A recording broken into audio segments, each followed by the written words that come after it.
Hello everyone, welcome to 11th Commerce OC lecture. We are in chapter number 5, Forms of Business Organization Part 2, and today we are going to look at demerits of departmental organization from page number 98. So let us move on towards the textbook. Demerits of departmental organization. Friends, already हमने देखा कि departmental organization क्या है. What is departmental organization? Departmental organization is a part of government organization or you can say public body. So public organization के अंदर departmental organization जो कि controlled होता है, managed होता है, owned होता है और financed होता है by government itself. ठीक है. So क्या क्या प्रॉब्लम इसके अंदर हो सकते हैं? सबसे मेजर जो प्रॉब्लम है डिपार्टमेंटल ऑर्गेनाइजेशन का वो है delay in action. Delay in action, और ये delay in action point number 5 को कंसीडर करता है. एक्शन में डिले क्यों होता है? Because there is delay in decision making. ठीक है. So as departmental organisations are controlled by government, there is always centralisation of authority. Centralisation of authority मतलब कोई भी बात अगर आपको करनी है, कोई एक्शन लेना है, कोई डिसीजन लेना है, तो वो सेंट्रलाइज्ड अथॉरिटी लेती है. ठीक है ना. सो this is the big issue. अब आप समझिए इस बात को. सपोज हमारा एक हायरार्की है पिरामिड टाइप का. ठीक है.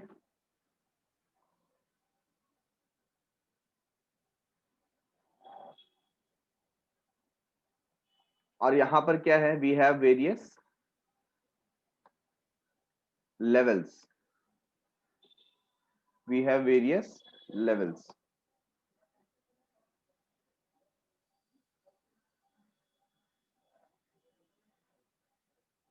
So say about we have top level, middle level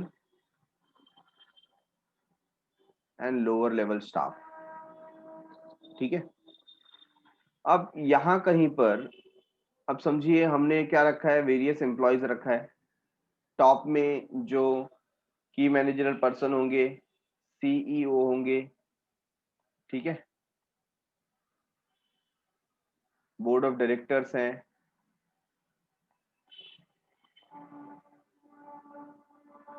और यहां पर कोई सुपरवाइजर है, छोटा सा सुपरवाइजर.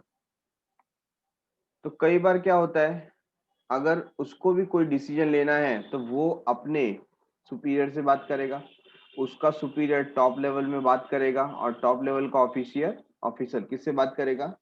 जो सीईओ है ना. तो जनरली ये हायरार्की फॉलो किया जाता है डिपार्टमेंटल ऑर्गेनाइजेशन में. सेंट्रलाइज्ड अथॉरिटी मतलब जो डिसीजन लेने की अथॉरिटी है वो किसकी है? वो सिंगल बॉडी की है. आप वेरियस अदर स्टेजेस पे डिसीजन नहीं ले सकते, या बहुत कम पावर आपको दी गई होती है डिसीजन लेने की. और इसकी वजह से क्या होता है यहाँ पर? Delay in action. तो सुपरवाइजर जो भी पर्सन है उसको अगर कोई कोर्स ऑफ एक्शन लेना है तो उसका रिजल्ट आते आते है ना, फिर ये इसको इन्फॉर्म करेगा, ये इसको इन्फॉर्म करेगा, और फिर ये इसको इन्फॉर्म करेगा कि हम ऐसा कर सकते हैं या नहीं कर सकते. ठीक है. तो ये पूरे प्रोसेस में बहुत टाइम कंज्यूम होता है. हेंस फर्स्ट पॉइंट है delay in action. Such excessive centralisation of authority leads to delay in action.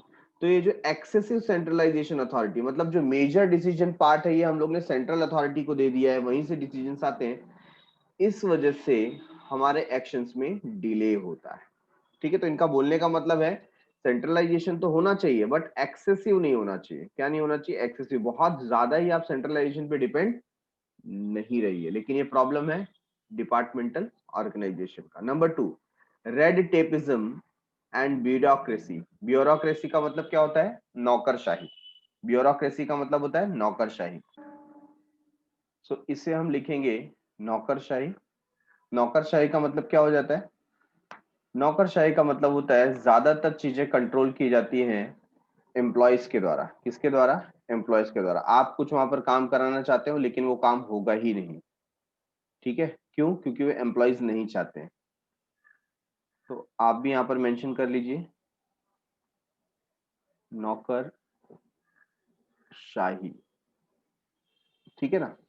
तो जैसे मैंने आपको एग्जांपल दिया था कि अगर आपको कोई लाइसेंस वगैरह लेने जाना है और आप गवर्नमेंट ऑर्गेनाइजेशन में जाते हैं तो वहां पर आपको लाइसेंस देने के लिए वेरियस अदर डॉक्यूमेंट सब मांगा जाएगा, क्योंकि उनका इंटेंशन कई बार होता है कि हमें कुछ over the table under the table मिलना चाहिए, है ना। वो कभी कभी ब्राइब के चक्कर में होते हैं, घूसखोरी जिसे हम कहते हैं, और इसकी वजह से आपका फाइल आगे बढ़ता नहीं है। तो इसे हम प्योर क्या कहते हैं? नौकरशाही, मतलब नौकर जो है एम्प्लॉयज है उनका दबदबा है, ठीक है। और दूसरी बात आ जाती है रेड टेपिज्म। रेड टेपिज्म का मतलब क्या होता है? आपका जो पर्टिकुलर फाइल है,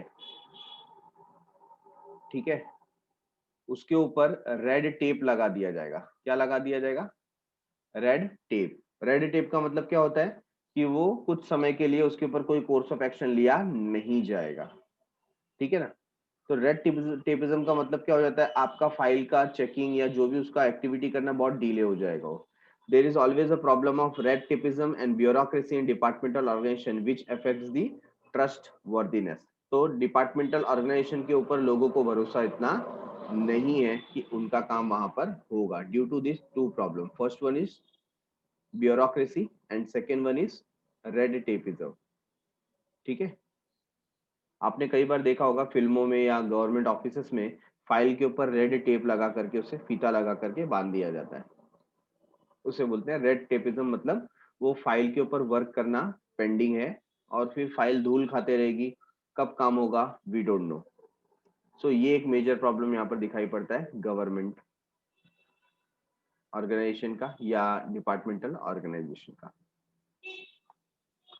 so first point delay in action, second point red tapism and bureaucracy, ठीक है। Point number 3, less scope of initiative. Less scope of initiative, जैसा कि यहाँ पर बताया delay in action. Delay in action में क्या होता है? हमको अपने सुपीरियर पे सेंट्रलाइज्ड अथॉरिटी पे डिपेंड होना पड़ता है। उसी तरीके से अगर आपको कोई इनिशिएटिव लेना है, कोई पहल करना है, कोई चेंजेस करना है, तो अगेन आपको किससे परमिशन लेना पड़ेगा? सेंट्रलाइज्ड अथॉरिटी से। तो इसकी वजह से क्या होता है? लोग आपको इनिशिएटिव लेने के लिए, कुछ पहल करने के लिए, कुछ नया करने के लिए अलाउ नहीं करते हैं। There is no scope for initiative and skill as the procedure and policies are subjected to criticism in the parliament। तो आपके जो प्रोसीजर है, पॉलिसीज है, उसको पार्लियामेंट में क्या किया जाएगा? क्रिटिसाइज किया जाएगा। इसके लिए इसमें इनिशिएटिव बहुत कम होता है, ठीक है। Number 4, lack of flexibility. Lack of flexibility मतलब यहाँ पर क्या होता है? डिपार्टमेंटल ऑर्गेनाइजेशन कई बार रिजिड हो जाते हैं, वो अपने रूल्स एंड रेगुलेशन को फॉलो करते हैं, ठीक है, सिचुएशन कैसी भी होने दो। तो इसके लिए फ्लेक्सिबल नहीं है। मतलब एक्चुअली कैसा होना चाहिए? फ्लेक्सिबल होना चाहिए, एज पर द सिचुएशन उनको चेंज होना चाहिए, मोल्ड होना चाहिए, बट ऐसा नहीं होता। Departmental organisation always lack flexibility due to excessive control and supervision by the government. तो गवर्नमेंट का एक्सेसिव कंट्रोल है, सुपरविजन है, इसके लिए इसमें क्या हो जाता है? इट लैक्स फ्लेक्सिबिलिटी, इसमें फ्लेक्सिबिलिटी की कमी हो जाती है। Delay in decision for each and everything, the sanctioning of the minister or the top executive is essential। तो यहाँ पर आपको कोई भी पर्टिकुलर डिसीजन लेना है, हर बार आपको मिनिस्टर का या जो टॉप लेवल के एग्जीक्यूटिव है उनका परमिशन लेना पड़ता है। The executive at the lower level can not take any decision. और जो लोअर लेवल पे एग्जीक्यूटिव है उनको कोई डिसीजन लेने का अधिकार नहीं है। तो इन कारणों की वजह से डिसीजन लेना भी क्या हो जाता है? डिले हो जाता है। Absence of professionalism. Absence of professionalism का मतलब क्या हो गया यहाँ पर? Fear of public criticism, frequent transfer of officials and staff affect the efficiency of this organisation. तो यहाँ पर प्रोफेशनलिज्म मेंटेन नहीं होता। अगर कई बार ऑफिसर अच्छा कर रहा है तो उसका फ्रीक्वेंट ट्रांसफर कर दिया जाएगा, है ना। और पब्लिक का क्रिटिसिज्म होता है कई बार गवर्नमेंट ऑर्गेनाइजेशन के ऊपर, डिपार्टमेंटल ऑर्गेनाइजेशन के ऊपर। तो यहाँ पर प्रॉपर एफिशिएंसी आ पाती नहीं है। तो प्रोफेशनलिज्म एब्सेंट है, ठीक है, प्रोफेशनलिज्म एब्सेंट है यहाँ पर। तो ये कुछ हमने पॉइंट देखे, total 6 point from demerit of departmental organisation. Next है statutory corporation.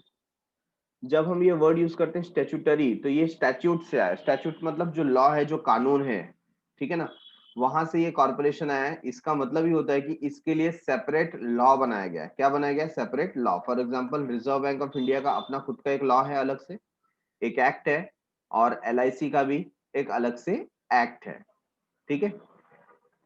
The statutory corporation is an autonomous corporate body created by the special act of the parliament. तो इसको पार्लियामेंट में स्पेशल एक्ट पास करके, या लेजिस्लेचर, स्टेट लेजिस्लेचर में separate act पास करके इसको लाया जाता है, with defined powers, functions and duties. तो इनको कुछ पावर दी जाती है, फंक्शंस दिए जाते हैं, ड्यूटीज दी जाती है कवर अप करने के लिए। State help statutory corporation by subscribing to its capital. तो इसमें सबसे ज्यादा पैसा स्टेट का लगता है, तो वही बता रहा है, state help statutory corporation by subscribing to its capital. उसके कैपिटल को सब्सक्राइब करता है, मतलब उसके शेयर वो परचेस करता है। कौन? स्टेट, ठीक है। तो देखा जाए तो ये कोई गवर्नमेंट कंपनी नहीं है, लेकिन इसे रेडी करने के लिए, इसके स्थापित करने के लिए हम लोग ने एक सेपरेट एक्ट पास किया है, तो उसे वो गवर्न करता है। फीचर्स ऑफ स्टैट्यूटरी कॉर्पोरेशन, क्या फीचर है? सबसे पहला तो ये कॉर्पोरेट बॉडी है, it is just like an another company, company की जैसे ही है। Statutory corporation is an artificial person created by law. ये आर्टिफिशियल पर्सन है और लॉ ने क्रिएट किया है। And it's an independent legal entity. और यहाँ पर इसकी जो लीगल एंटिटी है वो कैसी है?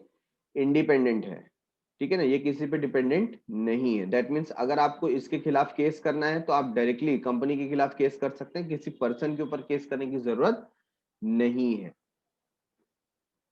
It is managed by the board of director constituted by the government. Government बनाती है और मैनेज करते हैं board of director.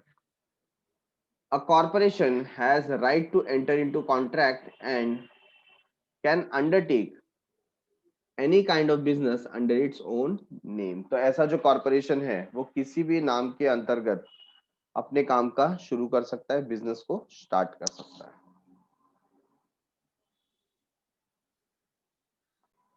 Point number 2 is answerable to the legislature. मैंने आपको बताया लेजिस्लेचर क्या होता है। लेजिस्लेचर क्या है? एक लॉ है, कानून है, और हम उसके लिए जवाबदेह हैं। हम मतलब कौन? Statutory corporation.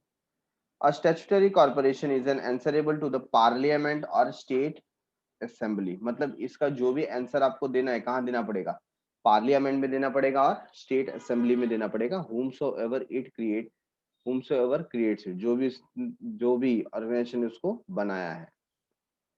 Parliament has no right to interfere in the working of statutory corporation. तो ये जो स्टैट्यूटरी कॉर्पोरेशन होगा, इसके अंदर पार्लियामेंट का कोई अधिकार नहीं है हस्तक्षेप करने का, इंटरफियर करने का।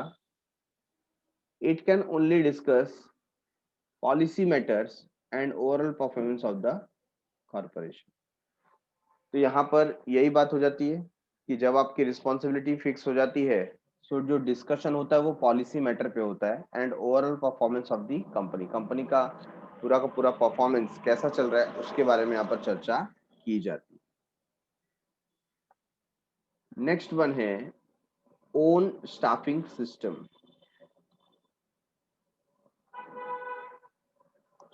Own staffing system. Employees are not government servant. ये ध्यान दीजिए, यहाँ पर के जो एम्प्लॉय है उन्हें गवर्नमेंट सर्वेंट की कैटेगरी में रखा नहीं जाता है, क्योंकि ये गवर्नमेंट के थ्रू नहीं, स्टैट्यूट के थ्रू, मतलब लॉ में इसके बारे में लिखा गया है, इसके लिए कंपनी स्टार्ट हुई है, ठीक है। Even though the government owns and manage a corporation, employees of various corporations receive balanced or uniform pay and benefit by the government. तो ऐसे बहुत सारे कॉरपोरेशन हैं जहां पर उनके एम्प्लॉय को यूनिफॉर्म के लिए पेमेंट मिलता है, बैलेंस पेमेंट मिलता है, ठीक है, और जो एक्स्ट्रा बेनिफिट प्रोवाइड कर सकता है गवर्नमेंट की तरफ से उन्हें मिलता है। They are recruited, remunerated and governed as per the rules laid down by the corporation. तो जैसा कॉर्पोरेशन में रूल्स लिखा हुआ है, जैसे लेजिस्लेचर में रूल्स लिखा हुआ है, उस तरीके से ही उनको फॉलो करना होता है, अदरवाइज उनका जो पर्टिकुलर लाइसेंस है वो ले लिया जाएगा, ठीक है।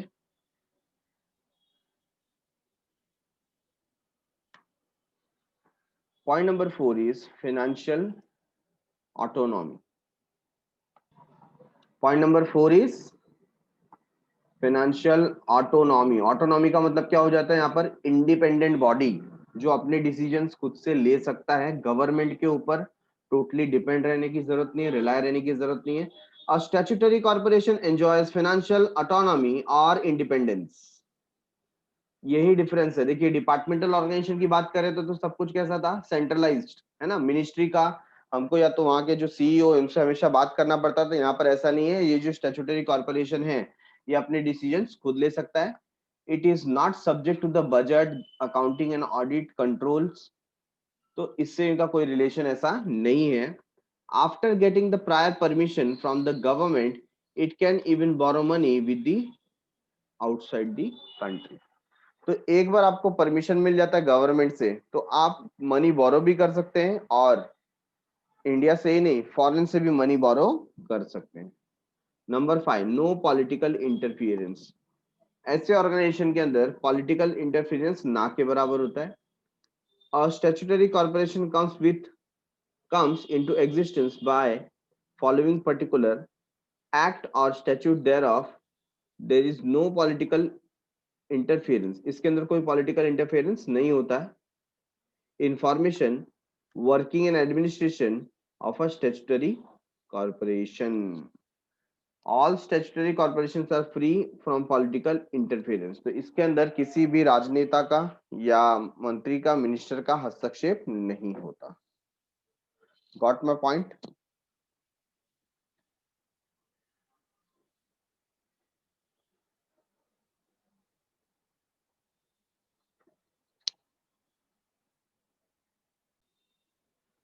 So merits of statutory corporation. क्या merits है देखिए. First one is initiative and flexibility. जो प्रॉब्लम हमको डिपार्टमेंटल स्टोर में दिख रहा था वहां पर इसको थोड़ा सॉल्व किया गया है. सबसे पहला इनिशिएटिव एंड फ्लेक्सिबिलिटी यहाँ पर हमें मिलता है.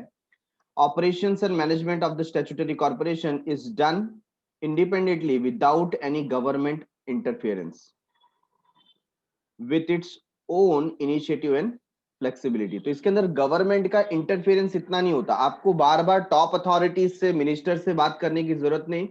Organisation can take their own decision. ठीक है. So this is the first point. Merit है, बेनिफिट है. Next one, administrative autonomy. Administrative autonomy. Autonomy का मतलब वापस से क्या हो जाता है? एक फ्रीडम, इंडिपेंडेंसनेस. ठीक है. A statutory corporation is able to manage its affairs with independence and flexibility. तो ये जो पर्टिकुलर पॉइंट है वो फर्स्ट पॉइंट से रिलेट करता है. जबकि फर्स्ट पॉइंट में हम इनिशिएटिव ले सकते हैं, कुछ नया कर सकते हैं, कुछ इनोवेटिव कर सकते हैं, फ्लेक्सिबिलिटी है. और सेकंड पॉइंट बताता है कि हमको डिपेंड रहने की जरूरत नहीं है मिनिस्टर्स पे. We are flexible, we are independent, we can manage our own affairs. Number 3, quick decision. Obviously flexibility है, एडमिनिस्ट्रेटिव ऑटोनॉमी है, तो इसकी वजह से क्विक डिसीजन आप ले सकते हो. अ statutory corporation is relatively free from red tapism. यहाँ पर रेड टेपिज्म नहीं होता. और दूसरी बात, यहाँ पर ब्यूरोक्रेसी नहीं होती. As there is less file work and less formalities to be completed before taking decision. Decision लेने के पहले हमें बहुत कम फाइल वर्क करना पड़ता है. Fourth one, efficient staff. यहाँ का जो स्टाफ है as compare to departmental organisation वो ज्यादा एफिशिएंट है. ठीक है ना. The statutory corporation can have their own rules and regulation regarding remuneration. Remuneration का मतलब क्या होता है? जो हम पे आउट करते हैं हमारे एम्प्लॉइज को, हमारे स्टाफ को जो हम पेमेंट करते हैं, तो उनके खुद के रूल्स एंड रेगुलेशन होते हैं कि किसको कितना पेमेंट देना है, किसका कब हम रिक्रूटमेंट कर सकते हैं, किसका कब हम प्रमोशन कर सकते हैं, डिमोशन कर सकते हैं. It is all in the hands of statutory corporation. It provide better facilities and attractive terms of services to staff to secure efficient working from its staff. तो अपने स्टाफ से efficient वर्किंग लेने के लिए ये अपने तरीके से फैसिलिटी प्रोवाइड करते हैं, अट्रैक्टिव टर्म्स रखते हैं, प्रॉपर सैलरी वगैरह प्रोवाइड करते हैं. ठीक है. Number 5, professional management. कैसा मैनेजमेंट? प्रोफेशनल. ये भी लैक करता था. देखिए ये सारे पॉइंट क्या थे? एक हिसाब से डीमेरिट थे डिपार्टमेंटल ऑर्गेनाइजेशन के, और ये स्टैट्यूटरी कॉर्पोरेशन के क्या बन गए, एडवांटेजेस। सो प्रोफेशनल मैनेजमेंट यहाँ पर फॉलो होता है। आप देख लिए जैसे लाइफ इंश्योरेंस कॉर्पोरेशन है, आरबीआई है, तो ये सब प्रोफेशनल मैनेजमेंट यहाँ पर प्रोवाइड करते हैं। Board of Director of Statutory Corporation consists of business experts and representative of various groups such as labor, consumer, etc. who are nominated by the government. तो इसके जो board of director होते हैं ये कहाँ से आते हैं, ये तो एक एक्सपर्ट होते हैं, बिजनेस एक्सपर्ट। क्या होते हैं, बिजनेस एक्सपर्ट। और दूसरे वेरियस अदर ग्रुप्स के सच एज लेबर, कंज्यूमर के क्या, वो रिप्रेजेंटेटिव है। और इन्हें नॉमिनेट कौन करता है, नॉमिनेट करता है खुद गवर्नमेंट, ठीक है ना। तो इसलिए क्योंकि ये एक्सपर्ट इसमें इन्वॉल्व होते हैं और दूसरे ग्रुप के वेरियस हमको रिप्रेजेंटेटिव मिले हुए हैं, तो प्रोफेशनल मैनेजमेंट एस्टेब्लिश होता है। इजी टू रेज कैपिटल, अगर इनको कैपिटल रेज करना है थ्रू इशूइंग शेयर्स तो ये भी इनके लिए आसान होता है।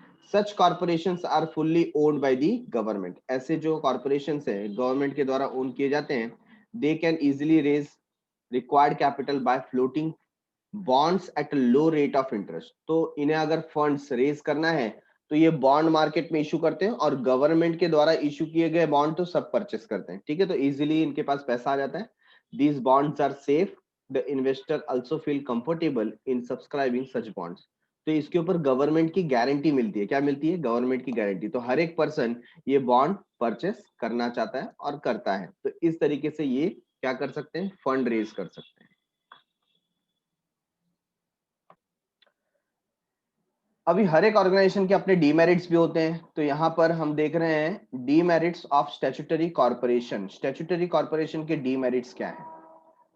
First one, autonomy on paper only. ऊपर जो हम इतनी बढ़ चढ़ के बात कर रहे थे कि ये इनिशिएटिव ले सकता है, फ्लेक्सिबल है, एडमिनिस्ट्रेटिव ऑटोनॉमी है, इंडिपेंडेंट है ना, लेकिन ये इन रियलिटी पेपर पे ही है। पेपर पे मतलब जनरली देखा जाता है तो इसके अंदर भी उतनी ऑटोनॉमी नहीं है, ये भी अपने सीनियर्स के ऊपर ज्यादातर डिपेंड होते हैं डिसीजंस के लिए। The autonomy and flexibility of statutory corporation is only for name सेक, फिर नाम के लिए सिर्फ रहता है, रियलिटी में नहीं है। Practically, ministers, government officials, and political parties often interfere with the working of this corporation. तो कई बार क्या होता है, जो मिनिस्टर्स होते हैं, पॉलिटिकल पार्टीज होती हैं, वो इसके ऊपर डायरेक्टली और इनडायरेक्टली प्रेशर क्रिएट करके उसको अपने कंट्रोल में रखती हैं या हर जगह पर इंटरफियर करती हैं। क्या करती हैं, interfere. Number 2, lack of initiative. देखिए जो ऊपर ये मेरिट की बात कर रहे थे ना, हर एक बात को वो काट रहे हैं यहाँ पर, क्योंकि ये सारी जो मेरिट्स था ना ये पेपर के ऊपर ही है। यहाँ पर क्या बता दिया था, इनिशिएटिव ले सकते हैं, फ्लेक्सिबिलिटी है, बट नीचे वही उसका डीमेरिट है, लैक ऑफ इनिशिएटिव। तो कहने के लिए ऑटोनॉमी है, इंडिपेंडेंस है, इनिशिएटिव ले सकते हैं, बट ये सब पेपर पे है, नेम सेक है, नाम के लिए है। इन रियलिटी इनिशिएटिव कुछ नया यहाँ पर होता नहीं है। जितना इनिशिएटिव, अब ये सब आप किससे कंपेयर कर सकते हो, प्राइवेट ऑर्गेनाइजेशन से। आप LIC ऑफ इंडिया देख लीजिए, ठीक है ना, आप LIC ऑफ इंडिया देख लीजिए, जो सर्विस आपको LIC दे रहा है, कौन प्रोवाइड कर रहा है आपको, जो फैसिलिटी LIC दे रहा है, और सेम फैसिलिटी अगर आप किसी और, सपोज आप एक दूसरा इंश्योरेंस कंपनी आप कोई भी सिलेक्ट कर लीजिए, फॉर एग्जांपल ICICI है, या फिर टाटा AIG है, या आदित्य बिरला सन लाइफ इंश्योरेंस कंपनी, ये भी आपने सुना होगा। तो आप जो फैसिलिटी यहाँ आपको मिलेगी प्राइवेट ऑर्गेनाइजेशन में, वो LIC में नहीं मिलेगी, है ना। ऐसा क्यों होता है, क्योंकि as compare to private organisation यहाँ पर उतनी इनिशिएटिव आप ले सकते नहीं हो। हाँ, डिपार्टमेंटल ऑर्गेनाइजेशन से इनिशिएटिव बेटर है, but it is lacking as compare to private organisation. Got my point. So statutory corporation do not have to face any competition and are not guided by profit motive. इनका पहली बात कोई competition से लेना देना नहीं होता है। इनको मालूम है कि हम गवर्नमेंट से रिलेटेड ऑर्गेनाइजेशन है और हमारे पास तो कहीं ना कहीं से बिजनेस आएगा ही। दूसरा, इनका प्रॉफिट मोटिव नहीं है, है ना, इनका सर्विस मोटिव है। तो प्रॉफिट मोटिव ही नहीं है तो इनका इनिशिएटिव कुछ आता नहीं है, ठीक है। So the employees do not take initiative to increase the profit and reduce loss. Loss को रिड्यूस करने के लिए या प्रॉफिट को इंक्रीज करने के लिए उनके सामने से कोई एफर्ट वो लेते नहीं है। The losses of the statutory corporations are made good by the government। अगर स्टैट्यूटरी ऑर्गेनाइजेशन में कोई लॉस हुआ है तो गवर्नमेंट उसकी भरपाई करता है। कौन भरपाई करता है? गवर्नमेंट। तो वही लिखा है, it is made good bye the government. Government उसकी भरपाई करेगा, क्षतिपूर्ति करेगा। तो उनका कोई ऐसा टेंशन नहीं रहता, रिस्क नहीं रहता कि चलो हमें लॉस हो रहा है तो कौन बियर करेगा? कौन बियर करेगा? गवर्नमेंट बियर करेगा, ठीक है। रिजिड स्ट्रक्चर, इन्होंने भी अपना जो स्ट्रक्चर बना लिया वो कैसा बना लिया? Rigid in nature. रिजिड मतलब they are not flexible enough as compare to private organisation. The object and powers of the statutory corporation are defined by the act. जितना एक्ट में लिखा है उतना ही वो कर सकते हैं, उनका ऑब्जेक्टिव सेटिस्फाई कर सकते हैं। And this can be amended only by amending the statute. आप इसे कब चेंज कर सकते हो? जब आप स्टैट्यूट में चेंज करते हो, जब आप लेजिस्लेचर में चेंज करते हो, जब आप एक्ट में चेंज करते हो। और एक्ट को चेंज करना इतना आसान नहीं है, it is time consuming and complicated task, है ना। बहुत ही जटिल प्रक्रिया है, टाइम कंज्यूमिंग है। बहुत टाइम कंज्यूम करने के बाद ही आप एक्ट में चेंज कर सकते हो। इसलिए इनका जो स्ट्रक्चर होता है बहुत रिजिड होता है, फ्लेक्सिबल नहीं होता, ठीक है। Number 4, clashes among interest. Interest की बात करते हैं, मतलब अपने हितों की रक्षा। फॉर एग्जाम्पल, कोई भी प्राइवेट ऑर्गेनाइजेशन है तो उसका हित किस में होता है? प्रॉफिट में, ठीक है। लेकिन ये जो गवर्नमेंट ऑर्गेनाइजेशन है उसके हित किस में होते हैं? हम देखते हैं। The government appoint the board of director and their work is to manage and operate corporation. Government किसको अपॉइंट करता है? बोर्ड ऑफ डायरेक्टर को अपॉइंट करता है। और उनका काम क्या है? कि बिजनेस को प्रॉपरली ऑपरेट करना और मैनेज करना। As there are many members, it is quite possible that their interest में क्लैश। तो मेंबर्स बहुत ज्यादा होने की वजह से सब अपने अपने इंटरेस्ट में लगे हुए होते हैं, उनका इंटरेस्ट क्लैश हो सकता है। Because of this reason the smooth functioning of the corporation may be hampered। तो ये जो कॉर्पोरेशन है ये स्मूथली फंक्शन नहीं कर पाता है ना। सब अपना अपना इंटरेस्ट उसमें देखते हैं कि मेरा कैसे बेनिफिट हो सकता है, और ऐसे केस में गवर्नमेंट ऑर्गेनाइजेशन या जो कॉर्पोरेशन है ये हैम्पर करता है, ठीक है। Next one is unfair practices. Unfair practices.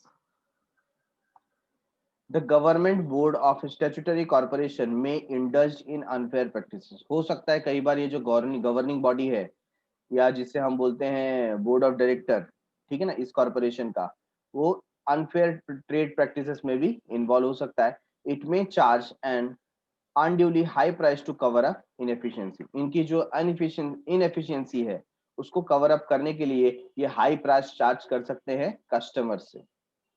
Got my point. तो कभी कभी ये अपनी इनएफिशिएंसी को छुपाने के लिए जो भी उनका लॉस वगैरह हुआ है ये कस्टमर से चार्ज करते हैं। Next company is government company. So in short आप समझिए व्हाट इज गवर्नमेंट कंपनी। कोई भी कंपनी जिसके अंदर गवर्नमेंट का 50% से ज्यादा का स्टेक हो, और वी कैन से 51% डायरेक्टली, ठीक है, तो उस कंपनी को गवर्नमेंट कंपनी कंसीडर किया जाएगा। इवन अगर कोई प्राइवेट कंपनी भी है या कोई पब्लिक कंपनी भी है, फॉर एग्जांपल आज की तारीख में आप ले लीजिए रिलायंस इंडिया लिमिटेड या रिलायंस इंडस्ट्रीज लिमिटेड, बराबर है। अब इसके शेयर्स में से अगर 51% शेयर गवर्नमेंट ने परचेस कर लिए, किसने परचेस कर लिए? गवर्नमेंट ने परचेस कर लिए, तो रिलायंस इंडस्ट्रीज लिमिटेड क्या बन जाएगा? गवर्नमेंट कंपनी बन जाएगा। भले वो पब्लिक कंपनी है लेकिन उसके शेयर परचेस कर लिए ना, ठीक है। तो ऐसा कोई भी कंपनी होने दो, whether it is private company, whether it is public company, any company, अगर गवर्नमेंट का, कौन सी गवर्नमेंट का बात करें, चाहे वो सेंट्रल गवर्नमेंट हो या वो स्टेट गवर्नमेंट हो या दोनों की मिक्सअप हो या 2-3 स्टेट गवर्नमेंट मिलकर के कुछ ऐसा प्लान कर रहे हो, ठीक है, तो उसे हम क्या बोलेंगे? उसे हम बोलेंगे government company. So let us read this. The company, which is registered under Companies Act 2013, having minimum 51% of paid up share capital held by central government or any state government, or partly by central government and partly by one or more state government, is known as government company, ठीक है ना। तो government company क्या होता है, कोई भी company जो कंपनीज एक्ट 2013 के अंडर में रजिस्टर्ड है और 51% से ज्यादा का paid up share capital central government, state government या दोनों का ज्वाइंट गवर्नमेंट या कुछ स्टेट गवर्नमेंट मिलकर परचेस कर लेते हैं, उसे हम कहते हैं government company.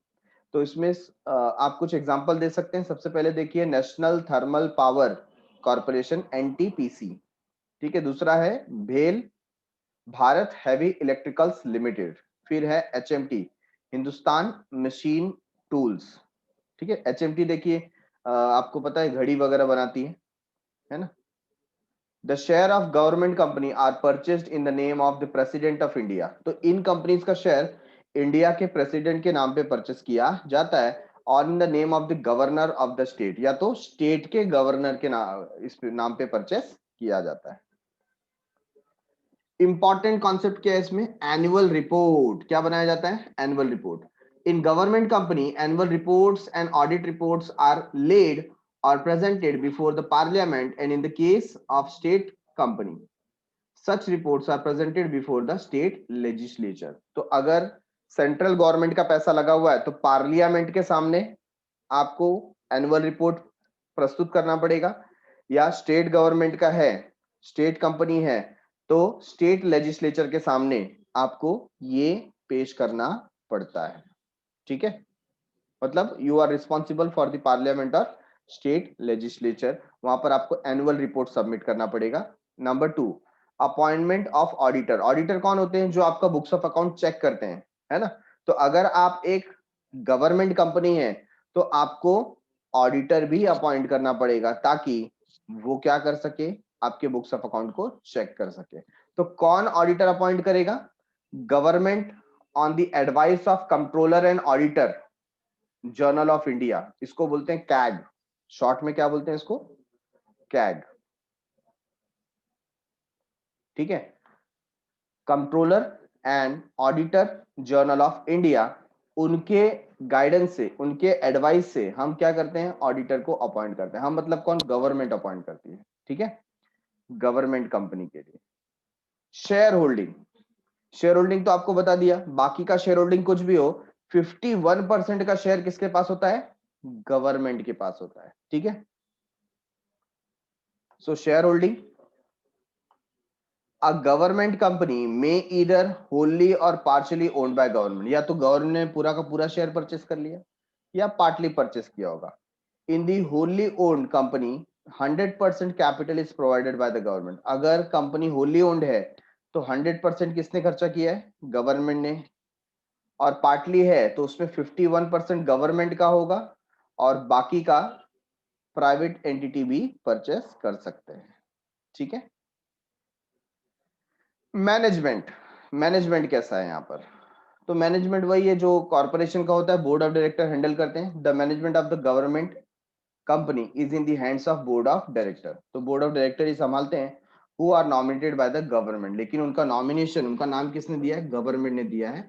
And private investors together, government companies have professional management and skilful employee. तो यहाँ पर ये चीज बेटर है, इसको हम एडवांटेज मेरिट में डाल सकते हैं कि गवर्नमेंट कंपनी में प्रोफेशनल मैनेजमेंट होता है, स्किलफुल एम्प्लॉयज होते हैं, which results into higher productivity and performance, जिसकी वजह से हायर प्रोडक्टिविटी भी मिलती है और परफॉर्मेंस भी मिलता है, ठीक है।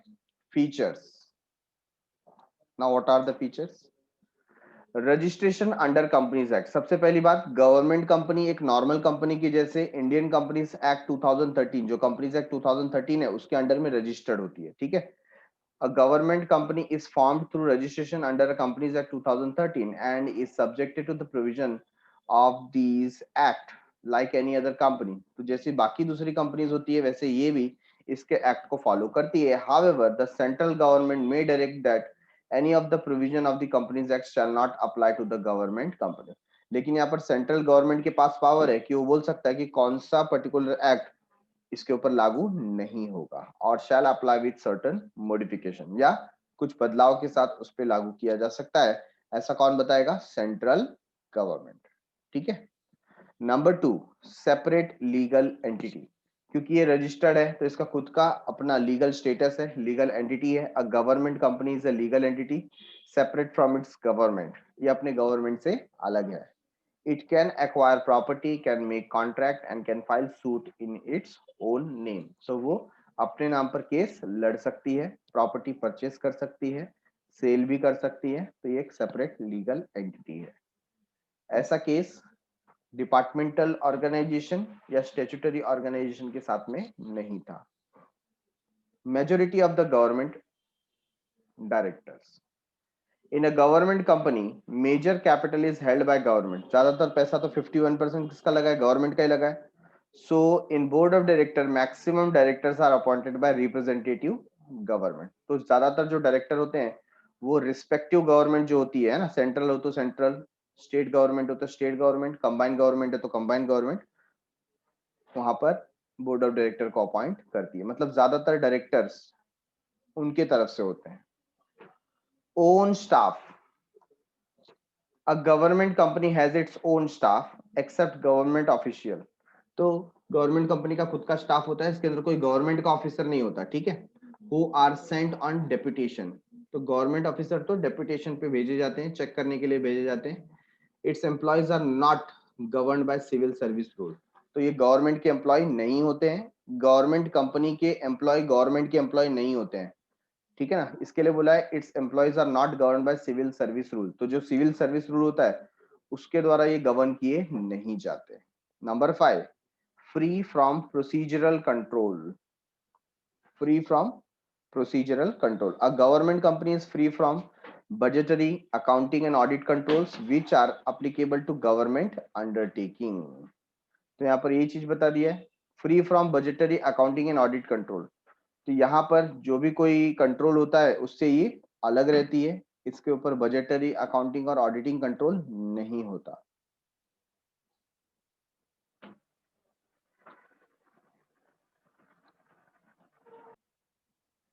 So done for the day. Thanks a lot for watching. Rest of the things we will do in the next lecture. तब तक के लिए बाय बाय, शुक्रिया, शब्बा खैर, सायोनारा. Bye bye everyone.